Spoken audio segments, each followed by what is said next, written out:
கேள்வி பார்வையாளருக்கு வணக்கம். இந்த நேர்காணலில் நாம் சந்திக்க இருக்கும் சிறப்பு விருந்தினர் மக்கள் உரிமை பாதுகாப்பு மையத்தின் வழக்கறிஞர் வாஞ்சிநாதன். வணக்கம். மதுரை ஆதீனத்தின் மீது கடந்த சில மாதங்கள் முன்பாக நடைபெற்ற அந்த ஒரு வாகன விபத்து தொடர்பாக கலவர வழக்கு பதிவு செஞ்சிருந்தாங்க. இரு சமூகங்களுக்கிடையே மோதல் ஏற்படுத்துறாரு போன்ற ஒரு 4 பிரிவுகள் கீழே வழக்கு பதிவு செய்திருந்தாங்க. அதனை தொடர்ந்து பார்த்தோம்னா இன்றைய தினம் மதுரையில் ஆதீன மடத்தில் சைபர் கிரைம் போலீஸார் நேரடியாக சென்று விசாரணை செய்திருக்காங்க. விசாரணைக்கு முன்பாக பாஜகவினர் கூட காவல்துறை தடுத்து நிறுத்தியதாகவும் காவல்துறை ஒரு எளிமையான முறையில் தான் விசாரிச்சாங்க. நம்ம பல்வேறு கருத்துக்கள்லாம் வருகிறது. நீங்கள் மதுரையில் என்ன நடந்ததுங்க சார்? ஒரு விஷயம் சொல்லணும்னா, கூடா நட்பு கேடாய் முடியும் அப்படின்னு சொல்லுவாங்க. Okay sir. ஆதீனத்து வேலையை பார்க்கணும். மதுரை ஆதீனத்தின் பணி என்ன? இதுக்கு முன்னாடி இருந்த ஆதீனங்கள் என்ன செஞ்சாங்க? சைவத்தை பரப்புறது, தமிழை பரப்புறது, தமிழ் இலக்கியங்களை பரப்புறது, சைவ தொண்டு பண்ணுறது, தமிழுக்கு தொண்டு பண்ணுறது, இதான ஒரு ஆதீனத்தோட வேலை. ஆனால் இவர் என்ன பண்ணார்? சங் பரிவார் அமைப்புகளோடு சேர்ந்து ஆர்எஸ்எஸ், பிஜேபி, இந்து மக்கள் கட்சி, இந்து முன்னணி இந்த டீமோடு சேர்ந்து இஸ்லாமியர்களுக்கு எதிராக பேசுகிறது, கிறிஸ்தவர்களுக்கு எதிராக பேசுகிறது, மத வெறுப்பை தூண்டுற வகையில் பேசுகிறது, இப்படி தான் செயல்பட்டு வந்தார். அவங்க அமித்ஷா வரும்போது இன்றைக்கி கோர்ட்டு கேஸில் என்ன சொல்கிறாங்க? முன்ஜாமீன் வழக்கு விசாரணையின் போது ஒரு ஆதீனம் போலீஸ் கூப்பிட்ற இடத்துக்கெல்லாம் வர முடியாது, ஆதீன மடத்துக்கென்று பல மரபுகள் இருக்குது, இங்கே தான் கேட்கணும், இங்கே தான் விசாரிக்கணும் அப்படின்னு சொல்கிறாங்க. ஆனால் அமித்ஷா வரும்போது மடத்துக்குள்ளே வந்தாரா? ஆதீனம் ரோட்டுக்கு வராது. இப்போ அமித்ஷாவுக்காக ஆதீனம் ரோட்டுக்கு வருவார். ஒரு கேஸில் அக்யூஸ்டாக இருக்க ஒரு விசாரணை கூப்பிட்டா போக மாட்டாராம். எப்படி பாருங்கள்? இப்போ அமித்ஷாவுக்கு பிஜேபிக்குன்னா மரபெல்லாம் மீறலாம், ஆனால் வழக்குக்கு சட்டத்துக்கு நாங்கள் கட்டுப்பட மாட்டோம் அப்படின்றதா ஒரு இரட்டை நிலைப்பாடு. அந்த அடிப்படையில் அதன் தொடர்ச்சியாக தான் இந்த பிரச்சனை வருது. இப்போ இவர் ஆதீனம், இன்னைக்கு பிஜேபி சொல்கிறாங்க ஆதீனத்துக்கெல்லாம் காவல்துறை, தமிழ்நாடு அரசு தொந்தரவு கொடுக்குறாங்க அப்படின்னு சொல்லி. ஆதீனத்துக்கு காவல்துறை தொந்தரவு கொடுக்குறதா, ஆதீனம் மத வெறுப்பை கற்கிற வகையில் பேசினாரா இல்லையா அப்படின்றதான் கேள்வி. அதனால் இன்றைக்கி இவங்க சேரக்கூடாத இடத்துல சேர்ந்ததுனால இன்றைக்கி மடத்துக்குள்ளே போலீஸ் வந்துடுச்சு. ஏற்கனவே எஃப்ஐஆர், சம்மனு, மடத்துக்குள்ளே போலீஸு, அடுத்து முன்ஜாமீனில் நீங்கள் ஜாமீன்தார் கொடுத்து அங்கே கூண்டில் போய் நிற்கணும். இப்போ மதுரை ஆதீனம்ன்றது மதுரை ஆதீனம் வகையறா அப்படின்னு நீதிமன்றத்தில் நாளைக்கு கூப்பிடும் ஒரு சூழ்நிலையை இவர் உருவாக்கிட்டார். எனக்கு என்ன சந்தேகம்னா, இவ்வளவு ஆன பிறகும் பக்தர்கள் கோவம் வர மாட்டேங்குது.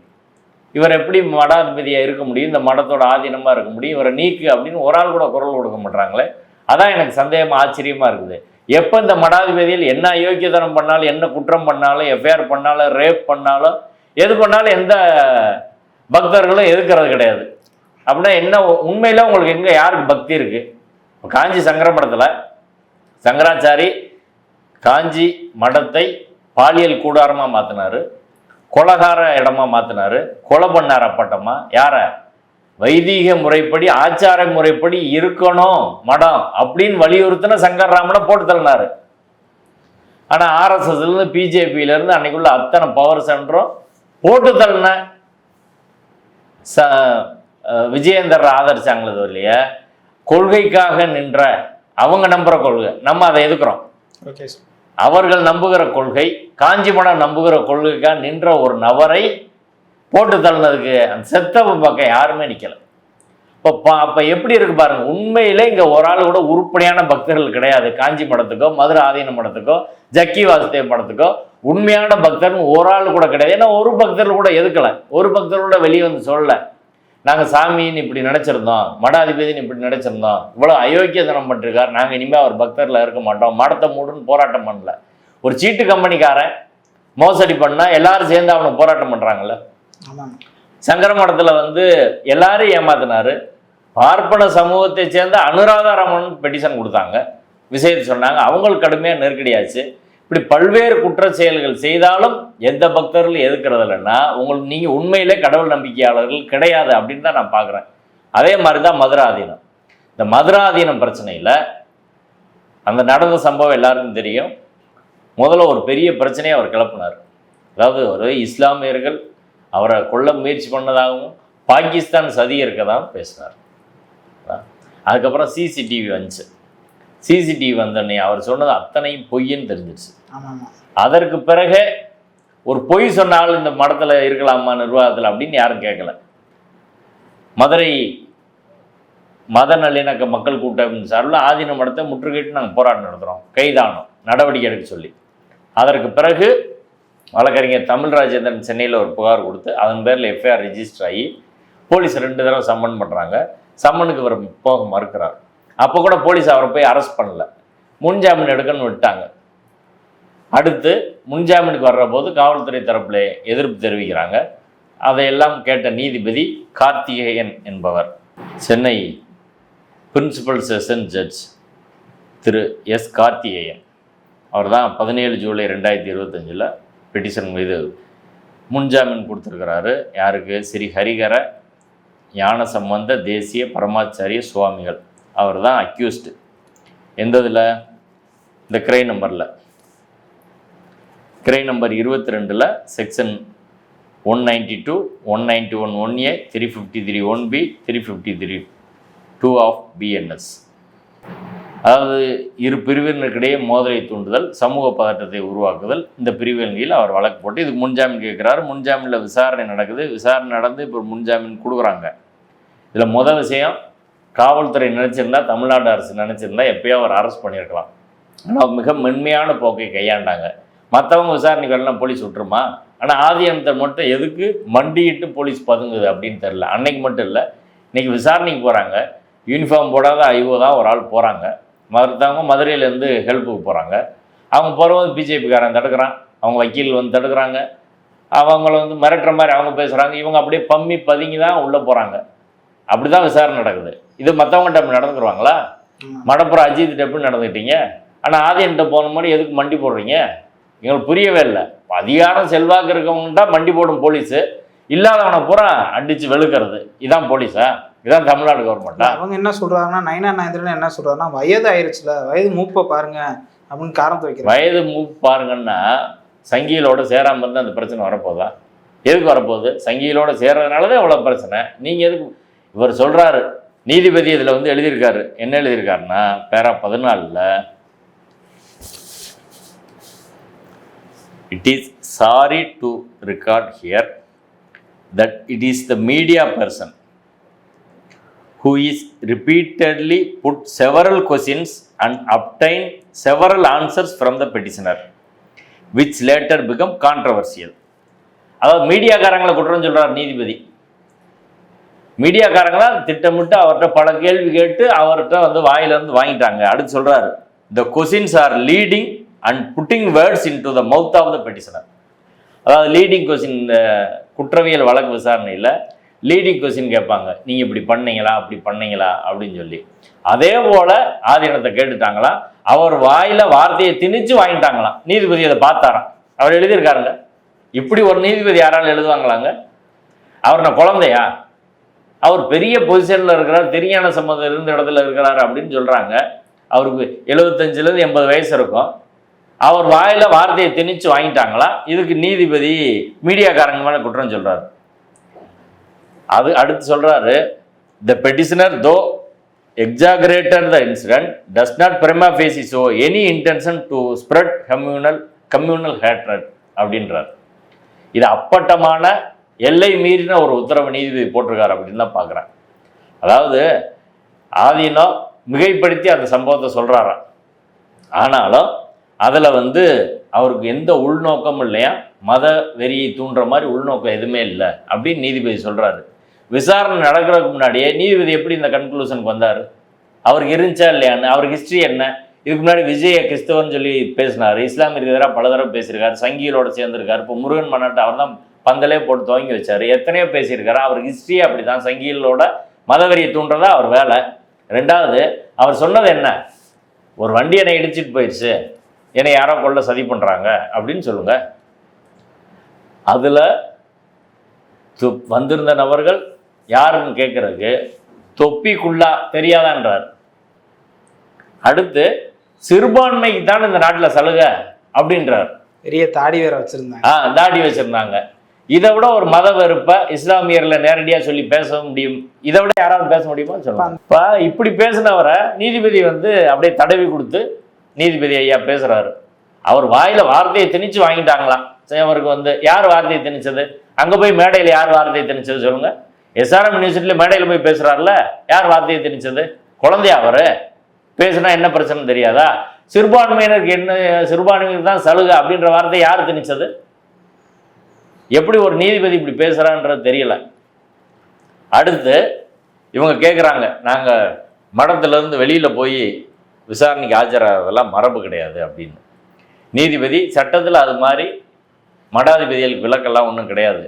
ஆனாலும் பிஎன்எஸ் செக்ஷன் 179 60 வயதுக்கு மேற்பட்டவர்கள் காவல் நிலையத்துக்கு விசாரணைக்கு வர வேண்டியதில்லை, அவங்க இடத்துல போய் போலீஸ் விசாரிக்கலாம் அப்படின்னு சொல்லி போலீஸ் அவங்க இடத்துல போய் விசாரிக்க சொல்லி உத்தரவு போடுறாரு. நான் என்ன கேட்குறேன்னா, இதுவரை தமிழ்நாட்டில் இந்த பிஎன்எஸ் சட்டம் வந்த பிறகு ஒரு 10,000 வழக்கு பதிவாயிருக்கும். அதில் ஒரு 1000 பேர் 60 வயசுக்கு மேலே இருந்திருப்பாங்க. யாராவது ஒருத்தரை வீட்டில் போய் விசாரிங்கன்னு எந்த கோர்ட்டாக உத்தரவு போட்டிருக்காங்க? யாராவது கேட்டிருக்கீங்களா? ஆனால் இந்த ஆதீனத்துக்கு மட்டும் அந்த சட்ட பிரிவு கரெக்டாக வரும். அவரை வந்து நீங்கள் எப்போ இங்கே கூப்பிட வேணாம், 60 வயசுக்கு மேலே ஆயிடுச்சு, அவரை நீங்கள் அங்கேயே போய் விசாரிங்க. சரி, மகிழ்ச்சி. இனிமேல் இதே உத்தரவை தமிழ்நாட்டில் உள்ள எல்லா நீதிமன்றங்களும் காமனாக போட்டு 60 வயதுக்கு மேலான எவரும் காவல் நிலையத்துக்கு வர வேண்டியதில்லை, உங்கள் மேலே எஃப்ஐஆர் ரிஜிஸ்டர் ஆகிருந்தாலும் போலீஸ் தான் உங்கள் வீட்டுக்கு வரணும் அப்படின்னு சொன்னால் பரவாயில்லை. அது சட்டத்தின் ஆட்சி. ஆர்டிகல் 14 எல்லாருக்கும் சமமாக சட்டம் அமுல். ஆனால் சங்கராச்சாரிக்கு மட்டும் ஞாயிற்றுக்கிழமை கோர்ட்டு திறக்குது, சனி ஞாயிறில் கோர்ட்டு திறக்குது. சங்கராச்சாரிக்கு மட்டும் சிறையில் சலுகைகள் கிடைக்குது. மதுரை ஆதீனம் வரும்போது வயசு வருது சட்டத்தில், அதெல்லாம் தேடி வந்து கொடுக்குறாங்க. ஆனால் மற்றவங்கெல்லாம் வரும்போது எந்த நீதிபதியும் அப்படி சட்டத்தை தேடுறதில்ல, எந்த விடுமுறை நாளிலும் அப்படி யாருக்கும் கிடைக்கிறதில்ல. இந்த சுப்பையான்னு ஒருத்தர், டாக்டர் சுப்பையான்னு சொல்லி, சரிங்க சார், அவர் ஏபிவிபியில் இருந்தவர், பக்கத்து வீட்டுக்காரங்க வீட்டில் போய் யூரின் பாஸ் பண்ணுறாரு. அது அப்படியே சிசிடிவியில் வந்துடுச்சு. அவர் மேலே போலீஸ் வழக்கு போட்டு கைது பண்ணுறாங்க. அவர் வெள்ளிக்கிழமை கைது பண்ணால் கீழே கோர்ட்ல எந்த பெட்டிஷன் கிடையாது. ஸ்ட்ரெயிட்டாக உயர் நீதிமன்றத்தில் நீதிபதி ஜெயச்சந்திரன் அவர்கள் திங்கக்கிழமை காலையில் உடனே வழக்கெடுத்து அன்னைக்கே கொடுத்து அன்னைக்கே வெளியே விடுறாங்க. மகிழ்ச்சி, நீங்கள் வந்து ஒரு தனி நபர் உரிமை அப்படின்றத காக்கிறதுல, தனிநபர் சுதந்திரத்தை, பர்சனல் லிபர்ட்டியை காக்கிறதுல நீதிமன்றம் வேகம் காட்டுறது மகிழ்ச்சியான விஷயம்தான், எல்லாருக்கும் காட்டணும். அதான் நாங்கள் சொல்கிறோம். அது ஏபிவிபி காரர்களுக்கு மட்டும் அல்லது சங்கராச்சாரிக்கு மட்டும், மதுரை ஆதீனத்துக்கு மட்டும் காட்டக்கூடாது, எல்லாருக்கும் அந்த அதை காட்டணுன்றதான் நம்ம கோரிக்கை. நீதிபதி அவர்கள், நீதிபதி கார்த்திகேயன் அவர்கள் சொல்லியிருக்கிறது பரவாயில்லை. ஆனால் அவர் எல்லை மீறி ஒரு விஷயத்தை பேசியிருக்காரு. அவர் பேசுனதில் மத வெறுப்பு அப்படின்றது இல்லைன்னு சொல்கிறாரு. இதை நீதிபதி சொல்ல வேண்டிய தேவை அவசியம் கிடையாது. நீதிபதி என்பவர் வந்து முன்ஜாமீன் கொடுக்கலாமா இல்லையான்னு சொல்லணும். அவர் பேசுனது மத வெறுப்பா இல்லையா அப்படின்றது போலீஸ் விசாரணையில் தெரிய வரும், சார்ஜ் ஷீட்டில் அவங்க போடுவாங்க. அதுக்கு முன்னாடியே இந்த கேஸை காலி பண்ணுற மாதிரி நீதிபதி பேச வேண்டிய அவசியம் தேவை என்ன? இப்போ தமிழ்நாடு போலீஸுக்கு அப்பீல் போகணும். நீதிபதி இப்படி ஒரு தவறான, அதாவது இன்வெஸ்டிகேஷனை க்ளோஸ் பண்ணுற மாதிரி போலீஸ் விசாரணையில் தலையிட்டு ஒரு உத்தரவு ஏபியில் போடுறாரு, இது போலீஸோட விசாரணையை பாதிக்கும் அப்படின்னு அப்பீல் எடுத்துகிட்டு போகணும். ஆனால் அவங்க செய்ய மாட்டாங்க. எப்படி இந்த நீங்கள் பண்ணுற மாதிரி பண்ணுறோம், நீங்கள் பண்ணுற மாதிரி ஜேபி எடுத்துக்கோங்க அப்படின்றதான் தமிழ்நாடு போலீஸ், தமிழ்நாடு காவல்துறை, தமிழ்நாடு அரசோட அணுகுமுறை. அவங்கள ஒரு சரியான சட்டப்படி நடவடிக்கை எடுக்கக்கூடாது அப்படின்ற மாதிரி தான் இருக்கிறாங்களே ஒழிய ஒரு பாலிஸுக்காக தான், ஒரு பேசி வச்சுட்டு செய்கிற மாதிரி தான் விஷயங்கள் வந்து நடக்குது. அப்படி தான் போலீஸை இன்றைக்கி போய் கையாளுறாங்க. ஆனால் இதுக்கே இவர்கள் கொதிக்கிறாங்க, பிஜேபி ஆட்கள் இதுக்கே கொதிக்கிறாங்கன்றதான் விஷயம். ஆனாலும் இவ்வளவு இப்படி ஒரு பக்கம் போனாலும் மதுரை ஆதீனம் இனி என்ன செய்யணும்? நீதிமன்ற தீர்ப்பின்படி கோர்ட் என்ன சொல்லியிருக்கு? அவர் நீதிமன்றத்தில் போய் 2 ஜாமீன்தார் கொடுத்து 10,000 ரூபாய்க்கு நீதிமன்றத்தில் சரண்டர் ஆகணும். அப்படின்னா நீதிமன்ற கூண்டுக்குள்ளே போய் உட்காரணும். அடுத்து இவர் ஃபோட்டோவை எடுத்து கோர்ட்டில் ஒட்டணும். இடது கை பெருவிரல் ரேகையை அங்கே கொடுக்கணும். ஆதார் கார்டு, பேங்க் பாஸ்புக்கை கோர்ட்டில் ஒப்படைக்கணும்.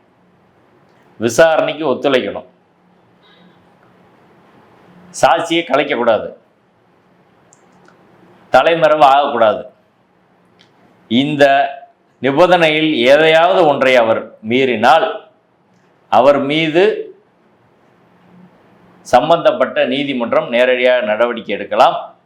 இவர் வழக்குக்கு ஒத்துழைக்காம மதுரை ஆதீனம் தலைமறைவானால் தனி எஃப்ஐஆர் போட்டு நடவடிக்கை எடுக்கலாம் எல்லாம் சொல்லியிருக்கிறாங்க. இப்போ எந்த ஒரு ஆதீனமும் இப்படி ஒரு கேவலமான நிலைக்கு வந்த பிறகு அவர் ஆதீன பொறுப்பில் இருக்கலாமா? கச்சாரன்சி அவரை வச்சிருக்கலாமா? இது பக்தர்கள் மனதை பாதிக்காதான்னு கேட்குறேன். இப்போ பொதுவாக பிஜேபி ஆர்எஸ்எஸும் தொடர்ந்து சொல்றது இந்துக்கள் மனது புண்படும் வகையில் பேசுகிறார்கள், பொன்முடி மனம் புண்படும் வகையில் பேசிவிட்டார், பலரும் புண்படும் வகையில் பேசுறாங்க அப்படின்னு சொல்றாங்க. தங்கராஜ கூட அண்ணாமலை பேசினாரு. மன தங்கராஜ் சொன்னார்ல, இந்துக்கள் மனம் புண்படு வேற பேசுறாங்கன்னு. நான் என்ன கேட்குறேன், உண்மையிலே இந்துக்கள் மனம் எப்போ புண்படும்? நான் உண்மையிலே பெரிய பக்தன், நான் நேர்மையானவன், நான் ஒரு துறவி அப்படின்னு சொல்லிக்கிட்டு சங்கர மடத்தில் கொலை பண்ணுறது, பாலியல் சேட்டை பண்ணுறது, ஏமாத்துறது, இதெல்லாம் பண்ணுறவர் மீது அதனால் அவங்களுக்கு மனம் புண்படாதா? இந்து முன்னணிக்கும் பாஜகவுக்கும் சங் பரிவார அமைப்புகள் நயினா நாகேந்திரன் அண்ணாமலைக்கெல்லாம் மனம் புண்படாதா? ஏண்டா நான் என்ன சொல்கிறேன், இது அதாவது தீகாக்காரங்க பெரியாரிஸ்டுகள் விமர்சனம் பண்ணுறாங்கன்னா அவர்களோட கொள்கை அது. அவங்க கொள்கைப்படி கடவுள் இல்லை, ஜாதி இல்லை, மதம் இல்லை, இதெல்லாம் போய் இதெல்லாம் மக்களை ஏமாத்துறதுக்காக கொண்டு வந்தது, மக்களுடைய பிரிவினை உண்டு பண்ணுறதுக்காக கொண்டு வந்தது, அறிவியல் பூர்வமாக நிரூபிக்கப்பட்டதில்லை.